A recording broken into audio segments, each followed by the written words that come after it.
شروع اللہ کا نام لے کر جو بڑا مہربان نہایت رحم والا ہے۔ رات کی قسم جب وہ چھا جائے اور دن کی قسم جب وہ روشن ہو جائے، اور اس ذات کی قسم جس نے نر اور مادہ پیدا کیے کہ تم لوگوں کی کوشش طرح طرح کی ہے۔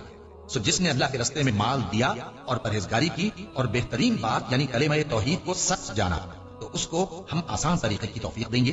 اور جس نے بخل کیا اور بے پرواہ بنا رہا اور بہترین بات کو جھوٹ سمجھا، تو ہم اسے رفتہ رفتہ سختی میں پہنچا دیں گے۔ اور جب وہ دوزخ کے گڑھے میں گرے گا تو اس کا مال اس کے کچھ بھی کام نہ آئے گا۔ یقیناً راہ دکھا دینا ہمارا ذمہ ہے، اور بے شک آخرت اور دنیا ہماری ہی ملکیت ہے۔